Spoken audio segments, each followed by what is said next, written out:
Well, guys, Black Templars has been like the most requested faction focus that we've received. You've been waiting a while, so let's hope it's good. It's better be good, Manny. No pressure. Let's see.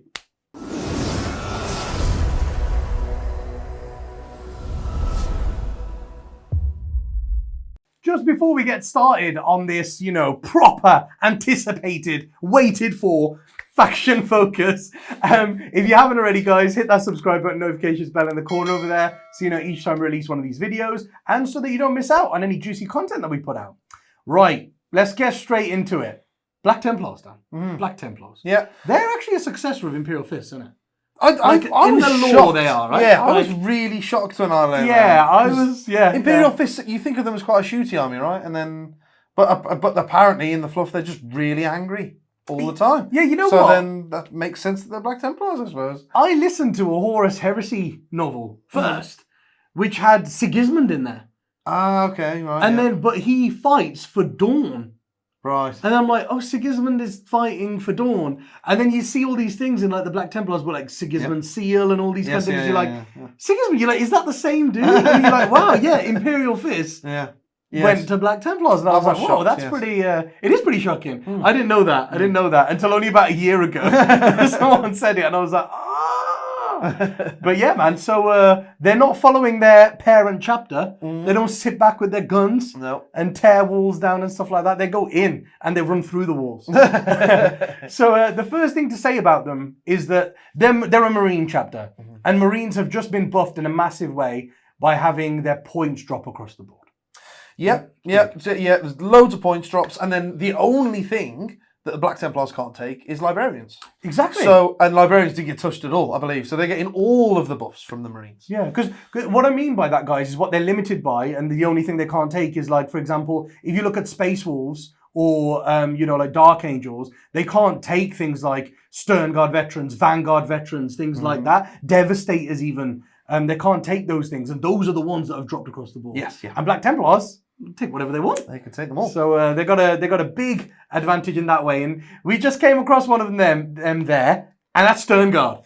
Yes, I've heard about the Stern Guard, the rumours of Stern Guard going round, and they are disgusting. They are efficient. Yes, is what we like to say. They are very, very efficient. So they're 100 points now for 5. Right, like they're 20 points a model, which is what like infiltrators are, which are like the basic troop you want to take now. Yep. But the bang for the buck compared to pretty much anything else in the game that's 100 points, right? I mean, you might obviously the argument is there for Cassakins being the most busted thing. Yes, whatever. But you're using strats and things like that to make them so good. These just off the bat are just absolutely insane. So 100 points for this 5-man unit, right? And all upgrades are free.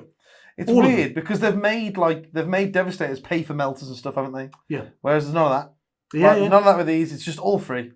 And the hurt that they can put down is pretty mental. Yeah, and this is the thing. Points. Yeah, because like you revert to their data sheet at that point. Because before it's been all about looking at the units in the book and then seeing all the options they can take, but you ignore half of them because you're like, that thing's not worth 10 points. That thing's not worth 5 points. Yeah. But now it's all free. You're like, I'll take bloody everything I can take. Yeah. And it's only when you come to that realization of you start piling all these things on and not paying points for them, and the efficiency and the output of the squad becomes bonkers. Yeah. For example, the Stern Guard, they can have 2 heavy weapons in a squad for free now. So you can have 2 multi-melters in that squad of Stern Guard. Now, that's not optimal for Black Templars because you don't want to be sitting in the Dev Doctrine. You'll suffer penalties and stuff. But every single model in the squad can have a combi weapon. Yeah. Every single one. Everyone. And then your Sergeant can have a Power Fist for free. So you're going to get like 5 combi plasmas, 5 combi melters, which should be 50 points. Yeah. But are free. And then a Power Fist, which should be another 5-10 points.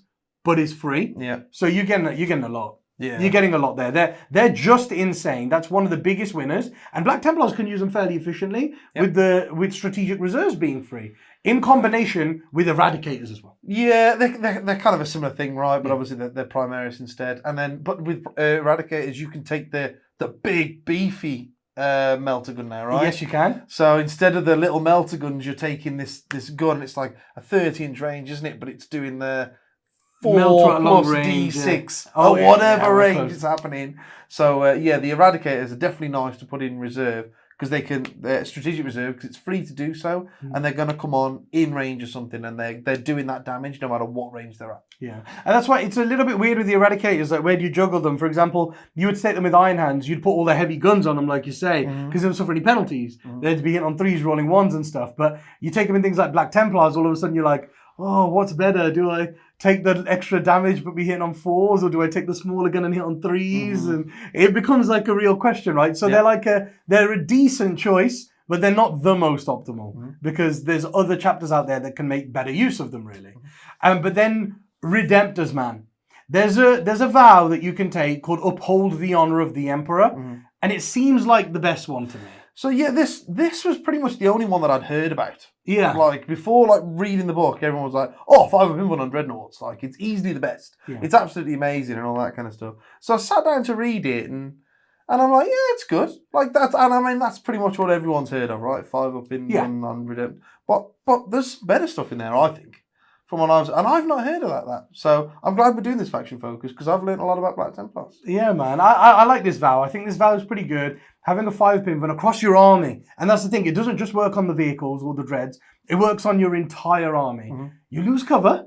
Can't get cover on anyone. And that sucks. Which is fairly big. But the 5-up Invan is, and baby transhuman on everyone, is pretty damn good. Especially with like Blood Angels going to be quite prevalent now as well, where they're going to be running around wounding all Marines on 2s basically with their strength 5 plus 1 to wound. Yep. You can kind of stand up to them a little bit with that, with the 5-up invulnerable. And also it means that all your Redemptors, because this is the thing, Redemptors are still very good. They're just a little bit pricey now because everything else has gotten cheaper and Redemptors didn't. They stayed the same. Yeah. So a little bit pricey, but they're pricey because they've lost survivability. So you look at them and you go, maybe they're not worth 185 now because they've lost so much survivability. Yes, yeah. But having a 5 Invan brings that survivability back. It's because loads of melters are going to look at you now and go, oh, you don't get a save. But you getting a 5 against it and you're negating a third of them, all of a sudden that 185 looks a lot more appealing. Yeah. And you don't have to be in a bubble around a librarian with all your dreads to get the Invan. You can be anywhere you want on the board. So I actually think Redemptors are still a very good choice for Templars. Yeah. Personally, I think they're very good.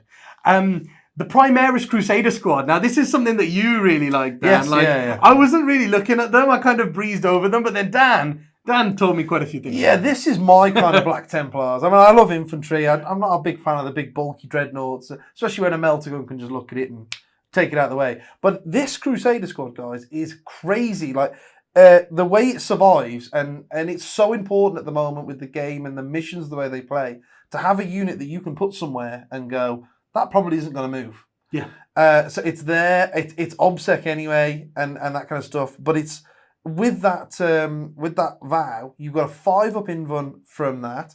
Then the chaplains have some really good prayers that they can take. I think there's just 4 really good prayers or litanies that they can take just in their own column. But that Divine Protection one is the one you're talking about. Divine Protection with the 5-up Feel No Pain. So now they've got a 5-up Invan, 5-up Feel No Pain, and then you can just go, and they're Primaris now. Yes. So you can just go transhuman on a 20-man squad. And like if you do the maths on that, to shift that squad takes a lot. Like pretty much it's more than you would think as well. Most people because don't the have. Scouts now, when they've been made Primaris, they've also been given a second wound. Yes. Yep. So all 20 models have 2 wounds. Like a 5-up Feel No Pain on a 2-wound model is tough enough as it is. It's really powerful. But then to give them all that other stuff as well, and to stack you with it being a 20-man, you are getting the biggest bang for your buck just on that one squad. Yeah. So I like that squad, and I would definitely include 1 or 2 of them in my list. Yeah, very good. And you just get them out with combat weapons, just get there and munch stuff, right? Yeah. So I think that's how they're played best. That's pretty cool. I now really like Blade Guard. I think Blade Guard in Impulsors are very, very good for pretty much any Marine chapter, but I like them for Black Templars specifically because of the things you can put on them, like the Relic Bearers, the things you can put on your Sergeant, I actually think are really, really good in Black Templars. So the first thing is obviously the Impulsors are free. Basically, like all the upgrades on them are free. And they've come down. Yeah. So before they were like 130 naked. Then 140 once you put the guns on there and stuff like that. But now they're 100. But I would argue that like an impulsor, if you add the values of it before, you put the guns on and stuff, it'd go to like 140, 145. Then, for example, for argument's sake, if you added the dome on top, you couldn't, but say you did, you'd go to like 170 points.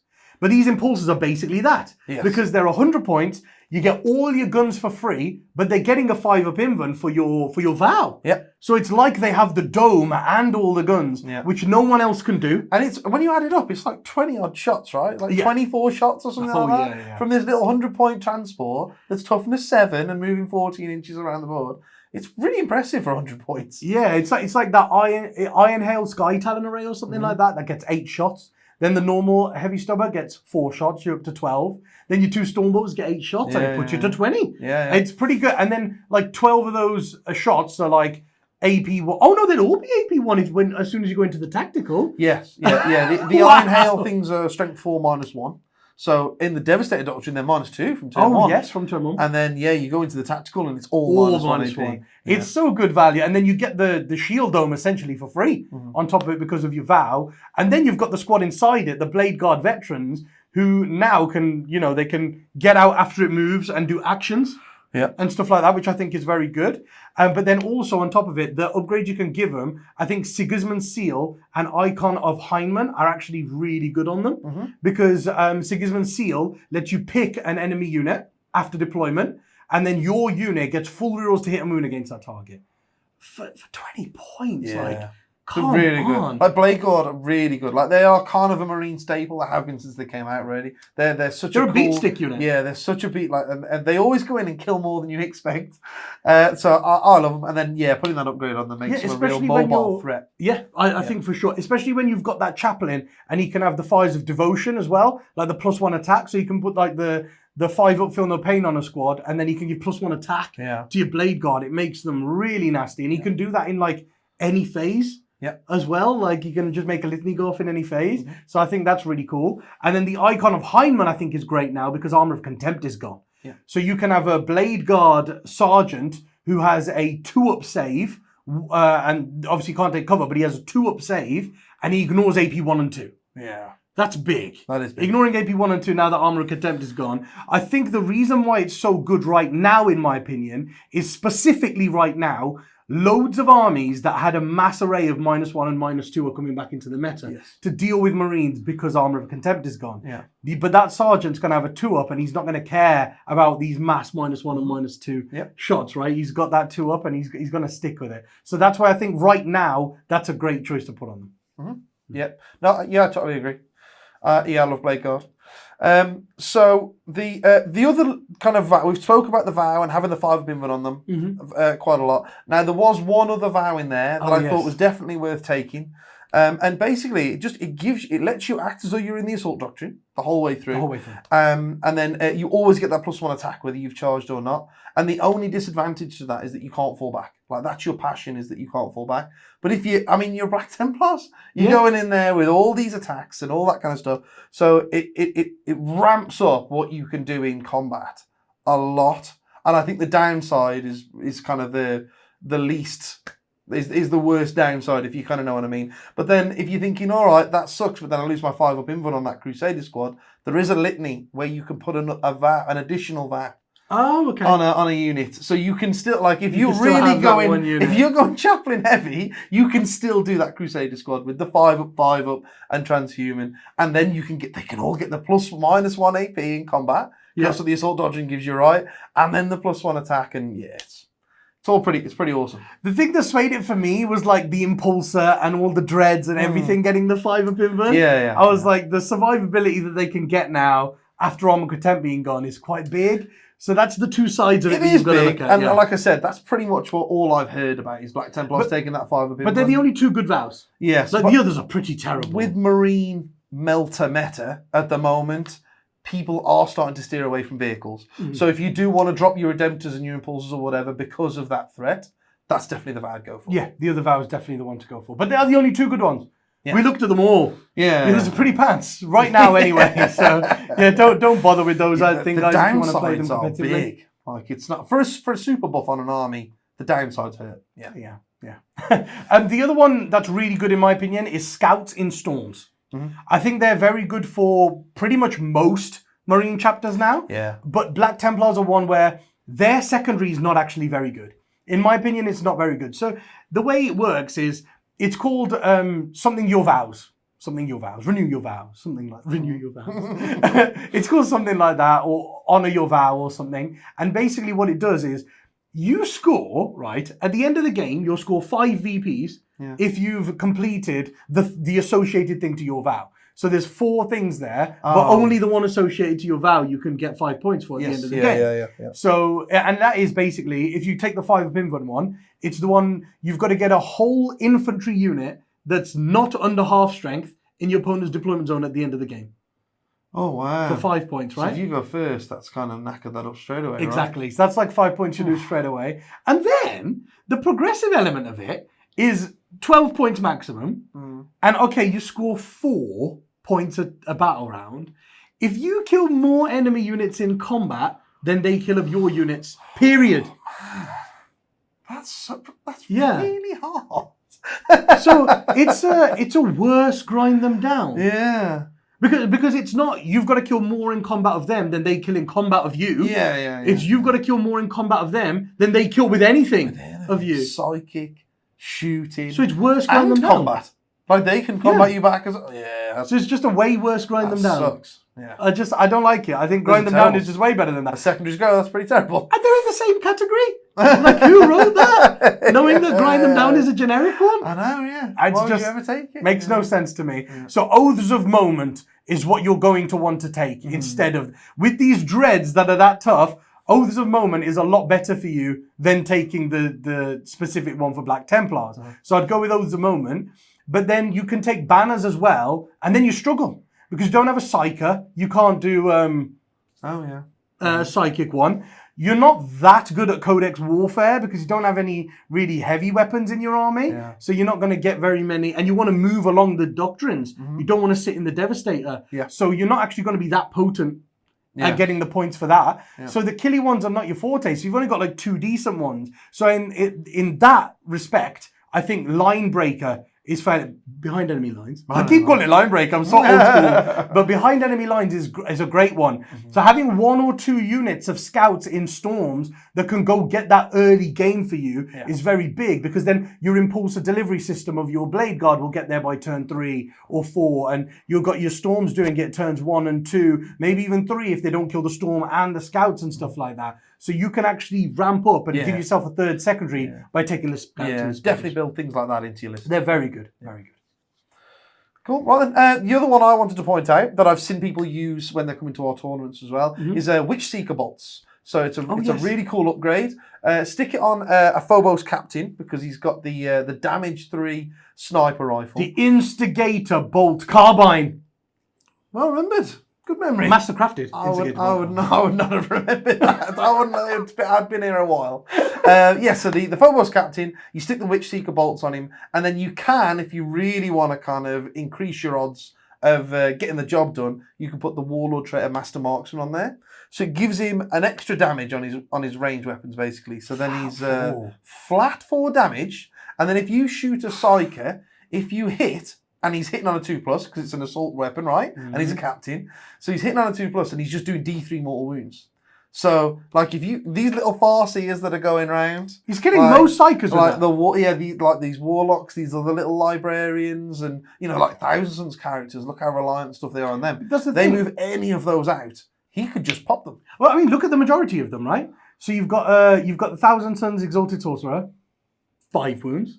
Yeah. Farseer, 6 wounds. 6 wounds. Someone else's Librarian, 5 wounds. Yep. And you're like, so if he rolls a 1, or, on these dice, he's killing these 5 wound characters. On a 3+, he kills a Farseer on a bike. Yeah. Like a Farseer on a foot's 5 wounds. Yeah. So most Psykers out there that are there to buff the things around them, which is what people want to do right now. They want to take force multipliers. Yeah. Those kind of Psykers are 5 wounds quite often. Yeah. And they're like auto dead if they fail one save. Yes. Yeah. That's big. Yeah. That's huge. So yeah. No, I think that's a really cool little upgrade, and I would definitely be putting him in my list if I was making a Black Templar list. For sure. And then I think, we've been talking about these chaplains and that we should be taking chaplains, maybe double chaplain or something. I think you're talking minimum double chaplain, if I'm honest with you. Okay. I think they're like they've got so many good ones on their own, but then there's some amazing litanies in the normal Space Marine one. Yeah. So I think you need to be going minimum double chaplain. Because Templars really like the litanies. They're very good with them.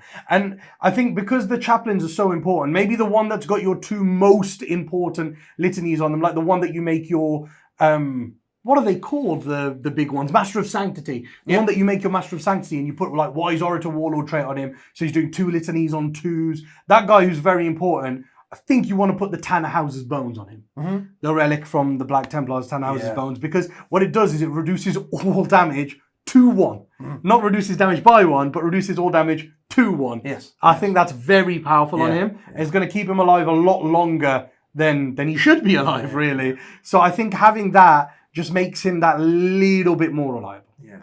And then there was just a couple of strats we wanted to mention at the end there. So those are the kind of units that we think work well in Black Templars now. So you definitely want to be building those in. And the last one is Vanguard Vets, just because they're good in everything. Yeah, I mean, yeah. You know. It kind of goes without saying now, right? Yeah, exactly. If you're building a Marine army, put some Vanguard Vets in They there. give you some speed, you know, and then also they give you, you know, having the 5 Pinvin on them without taking Storm Shields is great, because they're like one of the only units that still has to pay for Storm Shields, and they've gone to 5 points a model for them. Yeah. So they're very expensive. So you save like 25 points on your squad. So they're actually very good for Black Templars. So take a look at them. But those are the main units. If you want like a kind of competitive list or one that stands a chance in the meta right now, look at all the things that we spoke about there, all the different data sheets and units, and have a look at the litanies and relics we've been talking about, and kind of try and incorporate as many of those as you can into your list, right? So that's the way to do it. And then, there was just a couple of strategies we wanted to cover before we stop there at the end, the kind of biggest ones. And I think Devout Push is the most iconic. Yeah. You know, and it's been changed a few times, and they've gotten to this point now where it's actually very good because you can use it very tactically now. Yeah. It's not just about all going out and smashing someone in the face. It's really tricksy. It's more tricksy than I think initially meets the eye. So I think some people might miss it, and you'll definitely catch some opponents out with it. Yeah, I mean, I'm like hiding behind walls where you can't be shot, and then in your opponent's charge phase or fight phase, whenever it's supposed to be used, you can just move 3 inches out of the ruin onto an objective. Yes. And it could gain you 4, maybe even 8 primaries, because your opponent could be holding 1, you could be holding 1. That might get you a second one for 4 points, and then more than your opponent for 4 points. Yeah. It could be like an 8 to 10 point swing. It could be massive in a game. It could be even bigger than that, because it could be getting you primaries. But then what if the mission secondary is about taking... Like, they've got to come and take your objective off you. And they think they've done it, got to come and do that. And they think you've done it, and then you go, oh yeah, these obsec guys here that are behind this wall, I'm just going to move them 3 inches forward onto that objective. And they're like, oh, so that they've sacrificed this unit to go out there and try and come onto this thing. And then they're like, oh yeah, that's completely pointless, mate. Oaths of Moment. Say you didn't have enough, you just missed out on getting into Oaths of Moment in your own turn by 1 or 2 inches. But say you're going second, your opponent's turn, you go, oh, at the end of your turn, I'll move so the whole squad's in now. There's 2 points. Like, you know, just things like that, I think Devout Push is very good for. Cool. Then you've got the Tenacious Assault. So this is the one that you were talking about, Dan, where you can't fall back on a 4-up from them. Yeah. So, I think it's very risky. It is. But it is very risky. And I know normally you go, oh, it's on a 4+, so I'll probably never use that. Yeah. But I remember the White Scars used to have a Warlord trait that did exactly this. It was something to do with some traps or something there, or a net that he'd throw over someone. And basically... Snares. Yes. And it's not one of those stratagems that you want to catch people out with. Yeah. It's one of those stratagems that you want to remind your opponent about. Yes. So you go, they're like, because you know, a lot of guys go, oh, if I come over here and I do that, or if I come over here and then I'll just fall back and go and do that, and you're like, hey, don't forget, man, I've got this stratagem that'll stop you falling back on a 4+. And it'll scare them. Now, when you're trying to roll a 4+, right, that'll never happen. I'll never roll a 4+. Yes. But when your opponent's got to roll a 4+, they're like, oh, he's definitely going to roll that 4+. Yeah. That's definitely going to happen, that is. So that's one of those stratagems that you make sure you tell your opponent about that, and that'll be in their head then. And this is the thing, you don't really want to base any plans around it, because you don't want to base your game plan on a 50-50 roll. But in certain situations, it could come in crucial. Could be absolutely massive. There could just be a time where you're like, oh man, if that thing can't fall back, basically won the game here. Yeah. At that point, you'd use the strat, you know, 100%, like yeah. just on the off chance it could win you a game. It's that big. Yes. So I like that one. And then we've got the strength of conviction as another one I wanted to talk about. And that was the putting an obsec on it. Gives you obsec. It's what the sisters used to have a very similar thing, and I used it over and over and over again. Lady, yeah. And it's normally a unit that you've sent out somewhere to go and do something. Let's say your unit of scouts and your speeder has gone out and got you behind enemy lines, and they've just gone, some scouts, or they've killed 3 of them, right? And something's gone wrong. They've rolled very poorly, and now all of a sudden you've got 2 of them, and now you're like, okay, then they're in range of that objective. I'm going to put obsec on them, and they're going to run onto your home objective that you've got a dreadnought stood on or something like that. Bye points. And then Bye like, points. oh, okay, then I'm only getting 4 for the primary now instead of 8. Like, it's one of those stratagems that can come in really key for denying opponents points. Again, it could change the game. And this is the thing, like we've mentioned a few strats there that we think are good for the army, but they're all like could be game-changing if used at the right time, right? And the last one I really wanted to talk about is the bombastic delivery. It has to be said like that. Mr. Bombastic delivery.